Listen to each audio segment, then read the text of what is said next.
Air merupakan sesuatu yang sangat dibutuhkan oleh semua makhluk hidup yang ada di bumi.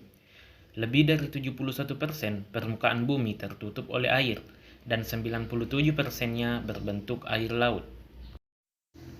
Sementara itu, kurang dari 3% berupa air tawar yang bisa diminum.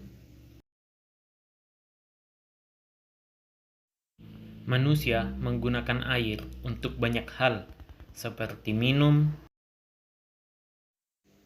mandi, mencuci, dan masih banyak kebutuhan lainnya. Lantas, mengapa air di bumi tidak pernah habis? Perkenalkan, saya Farid Agil Mustriana dari kelas 10 MIPA 4 akan menjawab pertanyaan tersebut. Air di bumi tidak akan pernah habis dikarenakan adanya siklus air. Siklus air adalah siklus yang terjadi secara terus-menerus dan berulang dari bumi ke atmosfer lalu kembali lagi ke bumi. Siklus air terbagi menjadi 5 proses, yaitu penguapan, kondensasi, presipitasi, limpasan, dan infiltrasi. Proses terjadinya daur air. Saat seluruh permukaan bumi yang mengandung air terkena cahaya matahari, akan terjadi perubahan molekul dalam keadaan cair menjadi gas atau uap air.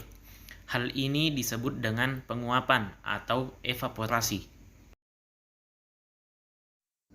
Uap air akan naik ke lapisan atmosfer, lalu mengalami perubahan menjadi benda cair, sehingga membentuk awan. Hal ini disebut dengan kondensasi.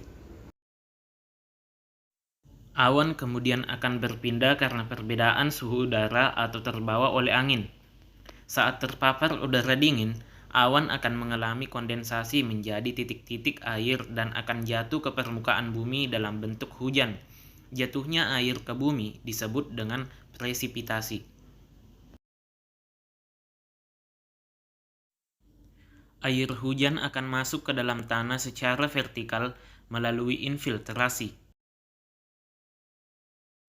Saat kapasitas infiltrasi tanah penuh, maka air akan mengalir di atas permukaan yang disebut sebagai limpasan. Itulah 5 proses terjadinya daur air. Sungguh besar kuasa Allah Subhanahu wa Ta'ala. Dengan adanya siklus air, kita dapat memanfaatkan air untuk berbagai kebutuhan hidup kita. Kita tidak boleh merusak alam seperti membakar hutan sembarangan yang dapat menghambat penyerapan air. Alam mempunyai hukumnya sendiri. Apapun yang kita lakukan padanya akan berdampak pada kita suatu hari nanti. Di Kabupaten Sumba Timur, mencatat lebih dari 7.200 jiwa